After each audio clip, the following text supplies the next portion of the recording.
is Nikki Wei. Before we start, I really want to thank you all for coming today on this beautiful Saturday afternoon. So today's topic is on creative concert programming. And so hopefully you'll leave here today feeling a little more creative and inspired to work on your own projects or even have new thoughts about like going to different concerts in the future. Thank you. So, there is the question I've been sitting with for a while now. It is not a musicological question exactly. It is closer to a practical one. And it is this. What does it mean to be fully present in the concert hall in 2026? Not physically present, that is a low bar. I mean present in a sense that matters. The kind of attention that allows music to do something to you before you leave. The kind of presence that is, as Simone Weil once wrote, the rarest and purest form of generosity. That quality of attention is harder to earn than it has ever been. Playing well is necessary. However, I would argue that whether or not a performer earns that kind of attention depends just as much on the intelligence of the program as on the quality of the playing itself.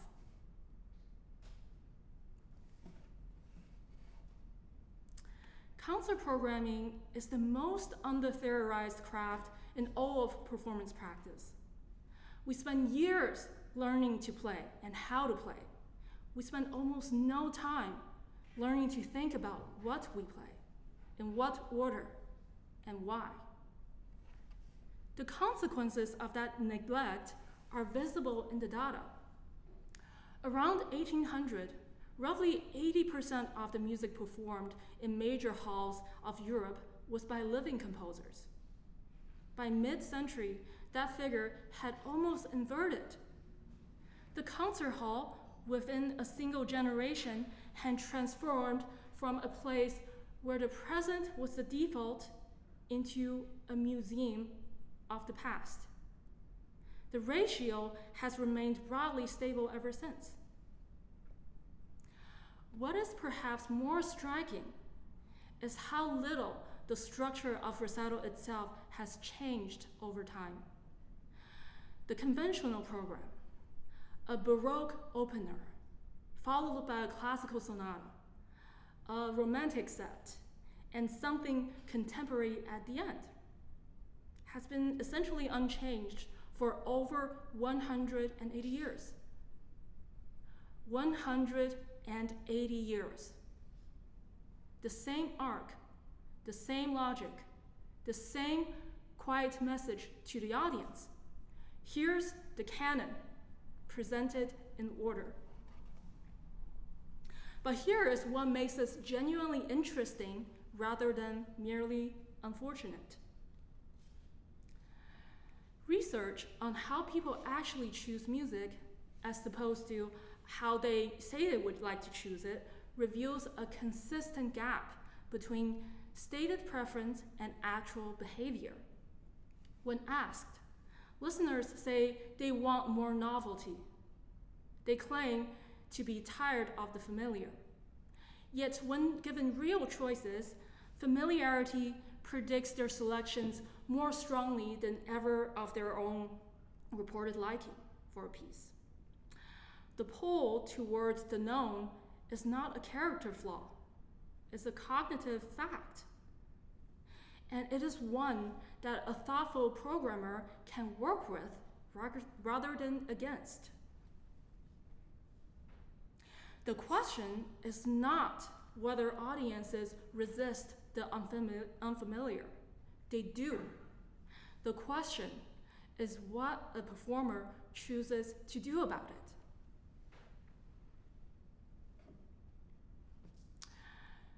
The great performers of the 19th century understood this problem intuitively, even if they never framed it in these terms. Franz Liszt, who essentially invented the solo recital as a format, treated the program as a strategic object. He mixed the familiar and exotic, the serious and the spectacular, in sequences calculated to keep the audience continuously off balance and yet never lost. He understood that a concert was a social event as much as a musical one, and that the program had to earn attention before the playing could even hold it. Clara Schumann worked from a different instinct, but arrived at a similar conclusion. By 1840s, she had begun systematically removing pieces she felt prioritized technical display over expressive depth. That was a philosophical act, not just an aesthetic preference. She was arguing through her programs that the audience deserved to be taken seriously. What is striking in retrospect is how quickly the format that emerged from those experiments hardened into convention. Within one single generation of Liszt's invention of the solo recital, the basic structure had calcified. Busoni was among the first to perform Chopin's complete preludes as a unified cycle, a radical act at the time. And even that innovation was observed into the standard performance practice within decades. Notable pianists that followed Busoni's footsteps include Pletnev, Kissin, Ashkenazy, and Argerich, just to name a few. The problem, as one author of recital history puts in plainly, is the tendency towards increasing specialization, the Bach expert, the Beethoven authority, which has contributed to what she calls the mundane state of most modern-day piano recitals. Don't get me wrong, this is not a criticism of those musicians' artistry at all. It is a description of what happens when a programming becomes habit rather than thought. Two recent examples suggest that awareness of this problem is growing. Sergei Babayan gave a recital here in Cincinnati this past January as part of the Xavier Music Series. He presented a program called Songs, tracing leader and melody across Schubert, Rachmaninoff, and Harold Arlen, maintained its coherence not through chronology, but through continuous, seamless movement. While I initially worried that the miniature scale of the pieces might lead to a fragmented performance, but the concert was tremendously engaging, and my concerns were quickly alleviated. The recital maintained extraordinary momentum. An audience was focused primarily due to the masterful non-stop transitions between works. The audience never had a moment to disengage because the program never gave them one. The other concert that got my attention was the CSO Proof concert, the Prometheus concert in March, pairing Beethoven, Verheyst, and Scriabin without intermission, in a theatrically enhanced format, arrived at the same instinct from an institutional direction. The question driving both events was the same one driving this research. How do you design a concert so that the audience can't afford not to pay attention?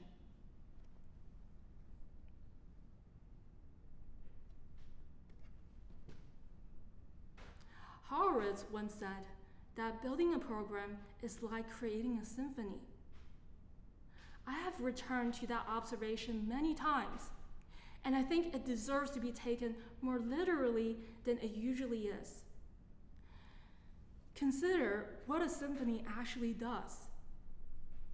The first movement establishes not just the key, but a psychological world, a set of tensions, a particular quality of expectation. The slow movement does not simply contrast, it transforms how the opening material is heard in retrospect. The finale does not conclude so much as it resolves, and that resolution is only possible because of everything that created the need for it. Remove any movement from a great symphony, and you do not simply lose that movement. You change the meaning of every movement that surrounds it. A program can operate by exactly the same logic. The first piece does not merely begin, it frames. It establishes the emotional and harmonic world into which everything that follows arrives. A well-paced, slow introspective work, 2/3 through a program, lands differently than it would as an opener. A technically demanding finale earns its power from what has accumulated before it. The sequencing is not administrative, it is compositional.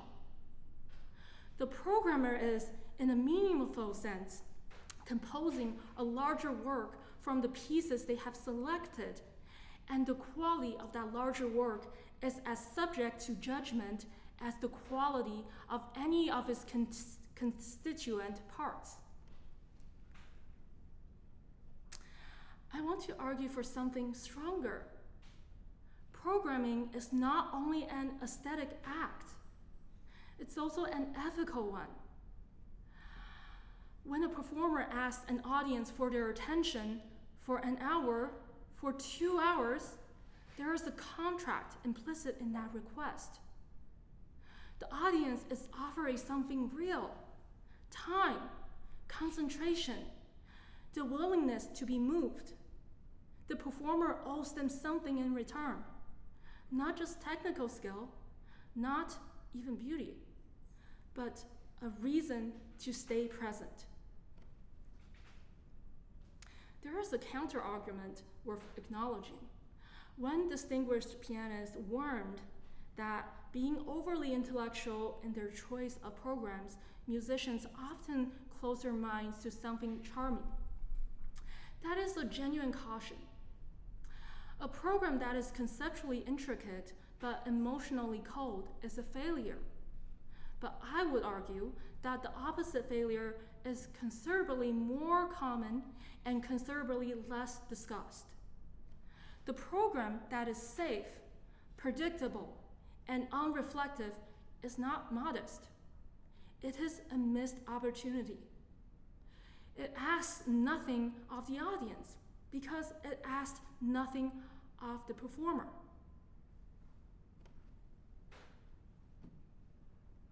Think different. That phrase, from a campaign Steve Jobs built in the late 90s, was not about cleverness. It was about the refusal to accept an inherited format as permanent.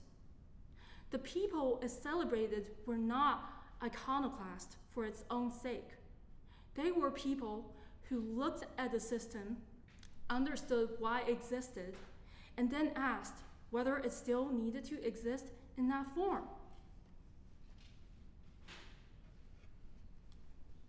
I am a pianist. My inheritance is 3 centuries of concert tradition. I did not choose it, but I have to decide what to do with it. Every choice about what follows what in a program is a philosophical statement, whether the performer intends in that way or not. The difference between a great recital and a merely competent one is sometimes not the playing. It's whether those choices were made deliberately. The recital you are about to hear was designed around a single question.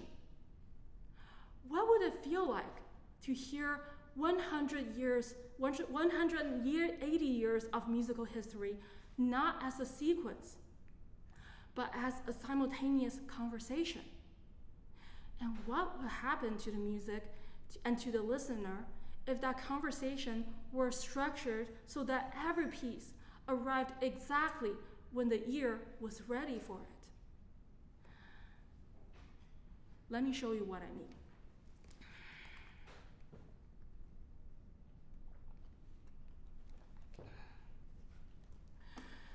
The conventional approach to the design of the program of what I'm about to play today would have been simple. All of Chopin's preludes, then all of Scriabin's, and then all of Roig-Francolí's. Chronological, clean, defensible, a well-made museum tour. I choose something different. My program groups the preludes not by composer, but by key. Within each key, 3 voices speak in sequence: Chopin, then Scriabin, then Roig-Francolí.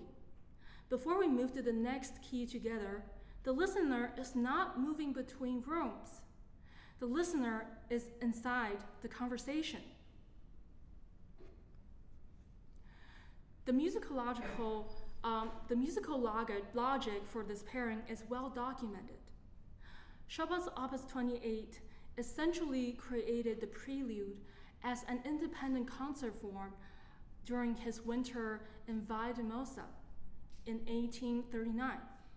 Scriabin's Opus 11, composed between 1888 and 1896, adopts Chopin's exact organizational scheme, all 24 keys in the same order via the circle of fifths. The harmonic idiom, the melodic approach, even the physical demands of the touch and pedaling are, as scholarly record confirms, deeply shared. Yet, Scriabin's language is already restless within that framework, already pulling towards the harmonic adventurousness that would eventually dissolve tonality altogether in his later work. His early preludes occupy a precise threshold, recognizably Chopin-esque in gesture, unmistakably Scriabin in spirit. Interestingly, the closeness has historically worked against him. His early works are frequently overlooked precisely because of how indebted they appear to Chopin, as if influence were a liability. My program treats that relationship as the opposite, as the very thing that makes the dialogue audible and the program coherent. And then there's Miguel Roig-Francolí, who recently retired after decades on the composition faculty here at CCM. In 2015, the Chopin Festival in Val di Mosa commissioned 24 Spanish composers to each write one prelude inspired by a corresponding prelude for the Chopin's Opus 28. Roig-Francolí chose Chopin's Prelude No. 5 in D major as his model. He then went on to compose 5 more, producing the complete set of 6 preludes after Chopin. In his own program notes, and I want to be precise here because these are his words, he describes his preludes as an intimate musical dialogue with Chopin, written in his constant dialogue with the past as a composer. He uses exactly that phrase, dialogue with the past. I did not invent that framing.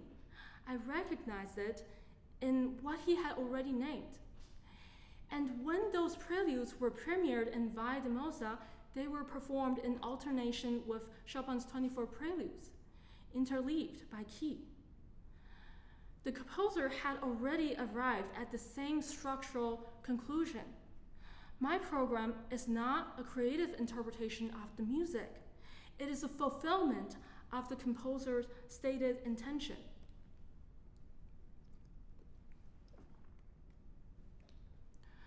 The scholarly record of the Chopin-Scriabin relationship reveals something more than shared genre or organizational scheme. Analysis of the Opus 28 set shows that certain preludes carry embedded symbolic structures, allusions to medieval plain chant, elements of funeral march, that constitute, in the words of one analyst, a hermeneutic window onto hidden problematic meaning. Scriabin absorbed not just the surface of the music, but its interior logic. The relationship between these composers is one of active dialogue, of a later mind inhabiting an earlier musical world and responding to what it finds there. The program you are about to hear arranges these voices so that the conversation becomes audible in real time. Chopin establishes the harmonic role of a given key. Scriabin inhabits and destabilizes it. Roig-Francolí arrives as the third voice, responding to the past and extending the dialogue into the 21st century. The key groupings are not merely a structural device. They are the shared room in which that conversation takes place. The psychological mechanism behind this is very straightforward. Familiarity with one musical environment transfers to related environments we haven't previously encountered. The listener who has just heard Chopin's D major world arrives at Roig-Francolí's prelude in D with an activated framework of expectations. And Roig-Francolí's contemporary harmonic language, rather than arriving as an intrusion, lands as a continuation. The ear is prepared. The programming has done its work before a note of contemporary music is heard. And the effect operates in both directions. Hearing Roig-Francolí's changes how you hear Chopin.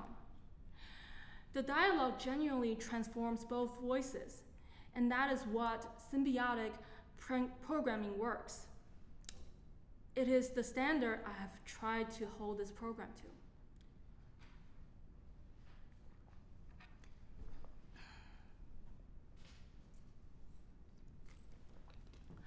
One final observation before we move to the music.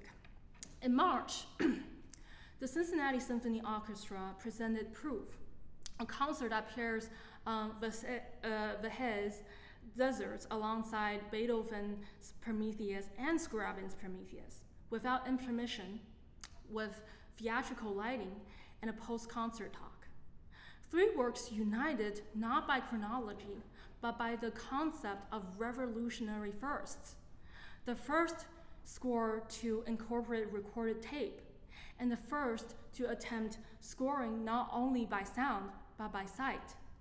The program enacts exactly that instinct this research has been developing, pairing composers across time around a shared idea, removing the conventional interruptions and allow attention to drift, and offering audience a way into unfamiliar music through music they already know. When a major professional orchestra arrives at the same conclusion independently from an institutional direction through entirely different repertoire, I feel confirmed in something. This argument is not idiosyncratic. It reflects something real about how music needs to be presented in this cultural moment. I want to say something about the shape of what you're about to hear. The program opens with Chopin's Opus 28, number 7, a piece so spare, so restrained, it barely announces itself, under a minute long. It has the quality of a thought you almost did not have. Scriabin's Opus 11, number 7, follows immediately, in the same key, the same intimacy, but the harmonic language has already shifted. The same thought, dreamed by a different mind in a different time. We will move through 8 key groups. Starts as 2, but then 3 voices will speak. The music will grow more complex and more searching as we travel. Roig-Francolí's prelude in D enters and pushes the harmonic language into the 21st century. The program does not settle, it asks questions. And then, at the very end, we arrive in A flat major, and something unexpected happens. Scriabin's Opus 11, number 17, returns us to exactly the same quality of stillness with which we began. The same inwardness, the same restraint. A flat major is 1 semitone away from A major, where it started. Close enough to feel like coming home. Far enough to know that journey changed something. The program opens as a duet. There is no Roig-Francolí prelude in A major, so it is Chopin and Scriabin alone. A third voice enters in D and remains until the end. The final key group returns to 2 voices. The conversation that briefly became 3 returns to its original intimacy. This is the program's deepest argument, made not in words, but in time. We travel nearly 180 years through 3 composers, 8 key groups, and we arrive back at the same quality of silence we began with. Not the same place, but the same feeling, which is, I think, what music at its best has already done. It takes you somewhere entirely new, and then shows you that you were always already there.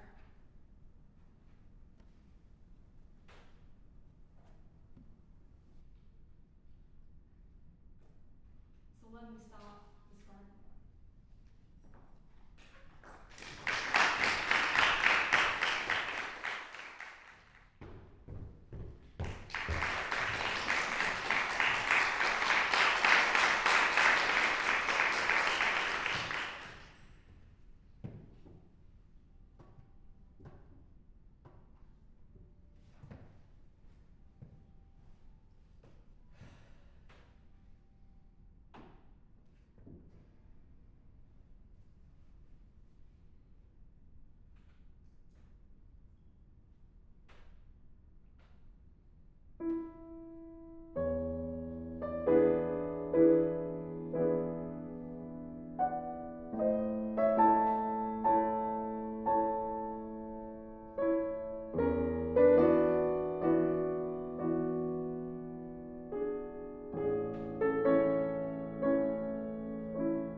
you, and it's from, this